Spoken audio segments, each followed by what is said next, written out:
Hello students, welcome to education India. तो इस video में हम स्टडी करने वाले हैं chapter number first human resource management का पार्ट 4, यानी ये इसका लास्ट पार्ट होने वाला है, जिसके अंदर हम क्या पढ़ने वाले हैं एचआर पॉलिसीज़ के बारे में कि जो एचआर पॉलिसीज़ होती है वो आखिर में होती क्या है। ठीक है, एचआर का मतलब है ह्यूमन रिसोर्स पॉलिसीज़। जो हमारा एचआर होता है वो कौन कौन सी पॉलिसी बनाता है और पॉलिसी क्यों बनाता है और ये पॉलिसी होती क्या क्या है, ये हम इस वीडियो के अंदर जानेंगे। ठीक है, तो सबसे पहले हम जानते हैं एचआर पॉलिसी। एचआर मतलब होता है human resource policies are guidelines.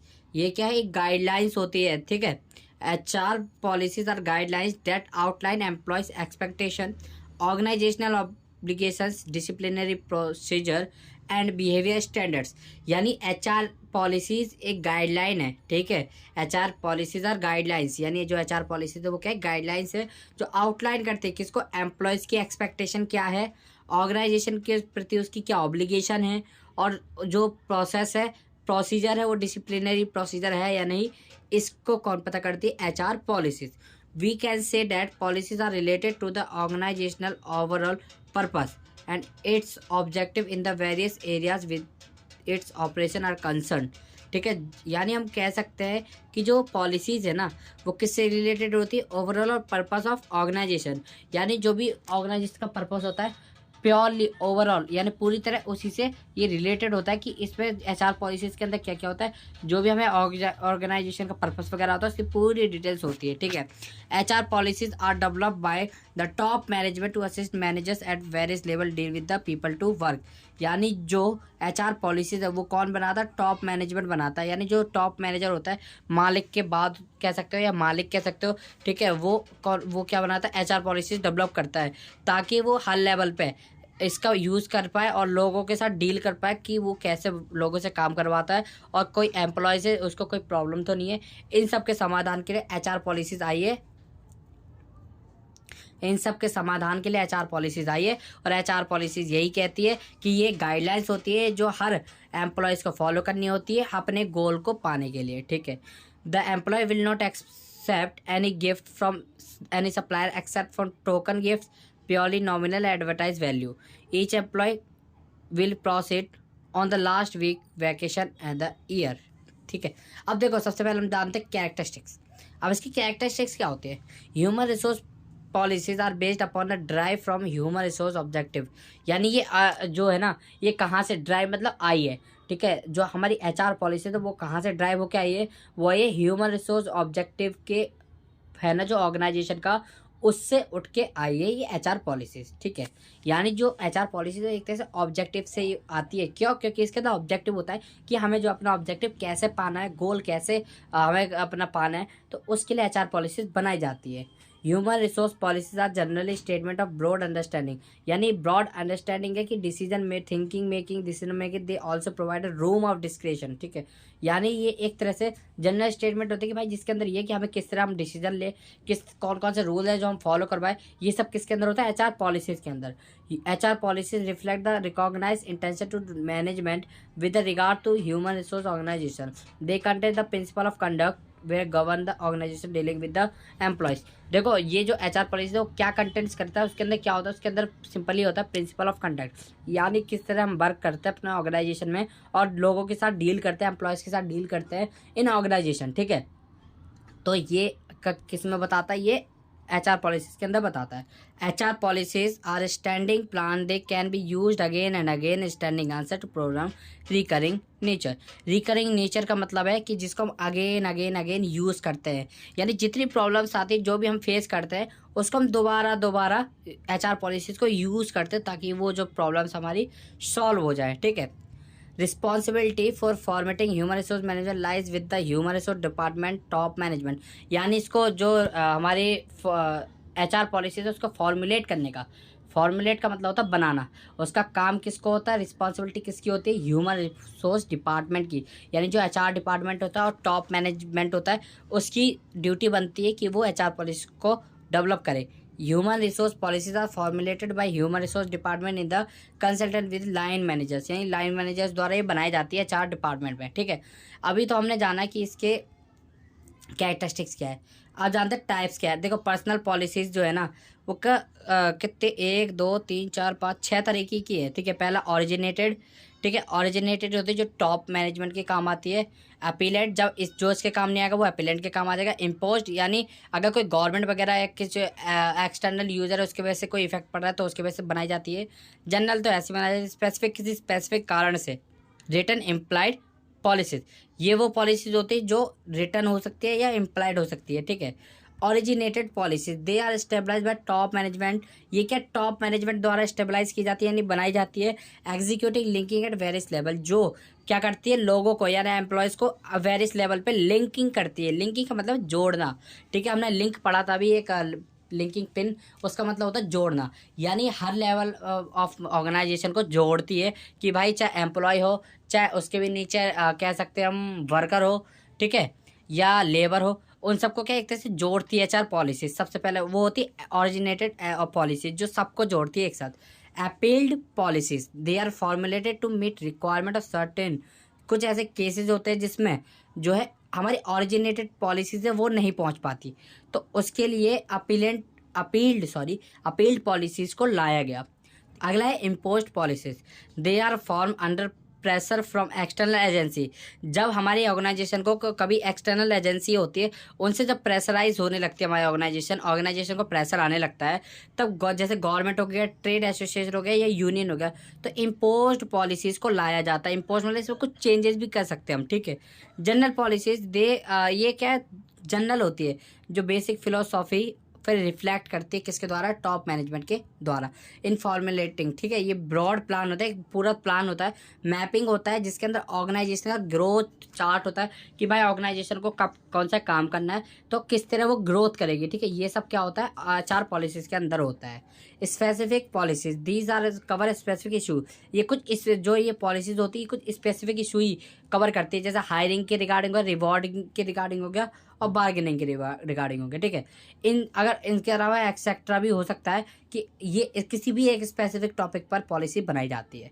Written implied policies are inferred from behaviour, यानी जो इम्प्लाइड पॉलिसीज होती है वो हम बोलते नहीं है किसी से, वो हमारे बिहेवियर से पता चल जाती है कि भाई हमने ये पॉलिसीज बनाई है। जैसे ड्रेस कोड हो गया, ठीक है, जेंटल टोन हो गई, और अब हम जब भी वाइल टेकिंग टू कस्टमर, जब भी हम कस्टमर्स को लेते हैं तो हमारा एक्सप्रेशन जो अलग जाता है, ठीक है।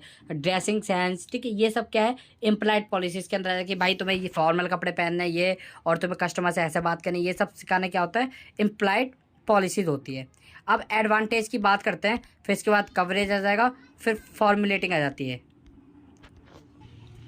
एडवांटेज ऑफ पर्सनल पॉलिसीज, अब देखो इसके एडवांटेज क्या होती है, ठीक है। डेली जैसी, they help manager operating at different level act confidently without need of consulting superior every time, यानी सुपीरियर का मतलब है सीनियर से, ठीक है। सुपीरियर मतलब होता है सीनियर, यानी कोई भी ऐसा जो पर्सनल पॉलिसीज होती है वो क्या करती है, हेल्प करती है मैनेजर्स को कि वो ऑपरेटिंग लेवल पे यानी हर लेवल पे क्या करें, वर्कर्स को बोल दे कि वो हर लेवल पे क्या करें, क्या कह सकता हूँ उसे, कॉन्फिडेंटली वर्क करे, ठीक है, अपना काम करे। और हर टाइम क्योंकि उन्हें कंसल्टेंट सुपीरियर होगा ना, जो उन्हें समझाने वाला होगा, वो हर टाइम अवेलेबल तो नहीं रह सकता कोई भी, ठीक है। तो इसके लिए जो है पर्सनल पॉलिसीज लाई जाती है ताकि जो एम्प्लॉई है, जो मैनेजर है, वो अच्छे से कॉन्फिडेंटली काम कर सके अपने आप, ठीक है। और क्योंकि हर लेवल पे जो ये हमारे कंसल्टिंग सुपीरियर्स होते हैं ये हर टाइम पे अवेलेबल नहीं रह सकते, ठीक है, तो इसलिए इसको लाया गया था। अनफॉर्मिटी, दे इंक्रीज द चांसेस तो डिफरेंट पीपल, यानी डिफरेंट लेवल डिफरेंट पीपल्स पे डिफरेंट चॉइस पे क्या होता है एप्लीकेबल होता है, बढ़ाया जाता है। Better control, these policies allow member to work towards achievement, यानी ये अलाउ करता है कि जो मेंबर्स है ना वो अचीवमेंट के प्रति, या ठीक है, टूवर्ड्स का मतलब है प्रति, अचीवमेंट के प्रति, यानी जहाँ उनका अचीवमेंट होगा उनका ऑर्गेनाइजेशन का उसी के उस तरह काम करे ताकि उनकी जो ऑर्गेनाइजेशन है उसको बेटर कंट्रोल मिल सके, ठीक है। Confidence, policy make the employees aware from where stand in the organization, create confidence, यानी सबसे पहले देखो जो HR पॉलिसीज बोलो या पर्सनल पॉलिसीज बोलो, इन पॉलिसीज का बनाने का मकसद यही होता है कि जो एम्प्लॉयज़ है उनके अंदर कॉन्फिडेंस आए कि भाई हम ये काम कर सकते हैं और अगर हमें ये प्रॉब्लम्स आती है तो हम इसको ऐसे सॉल्व कर सकते हैं, ठीक है। Speedy decision, policy can speed up decision making by providing blanket framework. यानी ये क्या है, इस पॉलिसी की हेल्प से क्या कर सकते हैं, स्पीडी डिसीजन, यानी जल्दी से डिसीजन ले सकते हैं कि भाई हमें इस काम के लिए ये डिसीजन लेना है, हमें ये करना है, ताकि हमारे ऑर्गेनाइजेशन को जो उसका गोल है वो मिल सके। ठीक है, अब देखो जो पर्सनल पॉलिसीज है उसके अंदर आता क्या क्या चीज़ है। पहली चीज़ सोशल रिस्पॉन्सिबिलिटी, इसके अंदर क्या क्या आता है, पहला होता है इक्विटी, दूसरा होता है कंसिडरेशन, तीसरा होता है क्वालिटी ऑफ वर्क लाइफ, यानी आप वर्क लाइफ को कितनी क्वालिटी देते हो। ठीक है, बी, अब देखो इसका दूसरा होता है एम्प्लॉयमेंट पॉलिसीज, यानी जो एम्प्लॉयमेंट है उसके लिए पॉलिसीज लाना। Provision of equal employment opportunities involve selecting the candidate based on job requirement encouraging to them their 100%। यानी देखो सिंपल बात है कि भाई अगर आप पर्सनल पॉलिसीज ला रहे हो तो आपको एम्प्लॉयमेंट पॉलिसी भी लानी पड़ेगी, ताकि जो लोग हैं उनको एम्प्लॉयमेंट मिल सके। तो एम्प्लॉयमेंट अपॉर्चुनिटी देती है, सिलेक्ट करते हैं उन कैंडिडेट्स को जिनको जॉब की रिक्वायरमेंट होती है और जॉब को जिनकी रिक्वायरमेंट होती है उनको। ठीक है, ताकि वो अपना 100% दे सके, ताकि वो डेवलपमेंट कर सके अपने आप को भी। Promotion policies, promotion policies should reconcile the demand of employees, यानी ये प्रमोशन पॉलिसीज क्या करते हैं, शुड रिकनसाइल, यानी ये रिकनसाइल करना चाहिए कि हमारे जो मार्केट है ना उस, या हमारा समाज है, हमारी सोशल है, तो उसमें कितने एम्प्लॉयज़ की डिमांड है अभी। ठीक है, और कितने फ्रेश की चाहिए, कितने हमें चाहिए एक्सपीरियंस टैलेंटेड चाहिए। तो इन सबको क्या करते हैं, प्रमोशन पॉलिसीज। ठीक है, डेवलपमेंट पॉलिसीज, डेवलपमेंट पॉलिसीज का काम होता है कि जो भी हमारे एम्प्लॉयज़ है उनको टेक्निकली एक्सपीरियंस देना, ठीक है, ट्रेनिंग देना, ताकि वो क्या अपने कॉन्फिडेंस के साथ कहीं भी काम कर सकते हैं। Relation policies, relation policies cover different aspects of human relation like policies regarding motivation, moral communication, leadership, ये सब रिलेशंस पॉलिसीज के अंदर आता है। ठीक है, और ग्रेवेंस प्रोसीजर, ग्रेवेंस प्रोसीजर का मतलब है जो भी प्रॉब्लम्स आते हैं उनको सॉल्व करना। ठीक है, ग्रेवेंस मतलब था प्रॉब्लम्स। अभी हमने ये तो जान लिया, अब हम क्या क्या कवरेज होता है पर्सनल पॉलिसीज। अब ये जानते हैं फॉर्मुलेशन, यानी किस तरह बनता है। पहला आइडेंटिफाइज द नीड्स, कुछ चार तरीके से ये जो पॉलिसीज है वो बनाई जाती है। पहला आइडेंटिफाइंग द नीड्स, इनिशियली आपको क्या करना पड़ता है, नीड देखनी पड़ती है सोशल की भी और ऑर्गेनाइजेशन की भी, कि उनको भाई ज़रूरत किस चीज़ की है। ठीक है, क्या उनको स्किल वर्कर की ज़रूरत है, क्या उन्हें एम्प्लॉयमेंट अपॉर्चुनिटी की ज़रूरत है। पहले वो पहचानना कि भाई उनको नीड किस चीज़ की है। ठीक है, initially important area of personnel management must have policy formulation is. ठीक है, additional policy guideline can come at any state depending on the recurrence tackles issue at the various level. ठीक है, फिर दूसरा क्या है, देखो पहला हमने देख लिया कि भाई नीड क्या क्या। दूसरा कलेक्ट डाटा, कि भाई उनको नीड है तो किस किस चीज़ की है। ठीक है, उसके बारे में जो डाटा है कलेक्ट करना है, फैक्ट्स को। फिर उसके बाद देन क्या करना है, communicating the policies to gain approval. आपको हर लेवल पे अप्रूवल लेना पड़ेगा पॉलिसी बनाने के लिए, तो आपको कम्युनिकेट करना पड़ेगा ऑर्गेनाइजेशन के अंदर। फिर आपको क्या करना पड़ेगा, सिंपली उनको बताना पड़ेगा कि भाई हम ये चेंजेस करने वाले हैं और ये पॉलिसीज़ में ये रूल्स हमारे रहने वाले हैं। ठीक है, फिर उसका एवेल्यूटिंग, एवेल्यूट का मतलब होता है देखना, परखना, रिव्यू देना, कि जो भी आपके एम्प्लॉयज़ या ऑर्गेनाइजेशन है वो रिव्यू देंगे कि वो आपकी पॉलिसी से सहमत है या नहीं, तो आपको उसको आगे बढ़ाना चाहिए या नहीं। तो यहाँ से आपको पता चल जाता है ये बात। ठीक है, ये होती है हमारी सिंपली पर्सनल पॉलिसीज। ठीक है, ये थी आज की हमारी लास्ट वीडियो चैप्टर नंबर 1 की। अब नेक्स्ट वीडियो जो आएगी वो आएगी चैप्टर नंबर 2 की। ठीक है, जिसके अंदर I think human resource planning है वो, तो उसको भी हम ऐसे ही डिस्कस करेंगे। आई होप आप लोग को वीडियो अच्छी लगेगी। वीडियो अच्छी लगे तो लाइक करना, चैनल पर नया है तो चैनल को सब्सक्राइब कर देना और टेलीग्राम ग्रुप को ज्वाइन कर लेना, लिंक डिस्क्रिप्शन बॉक्स में दे दिया है। ठीक है, तो मिलते हैं नेक्स्ट वीडियो में। Thank you so much for watching.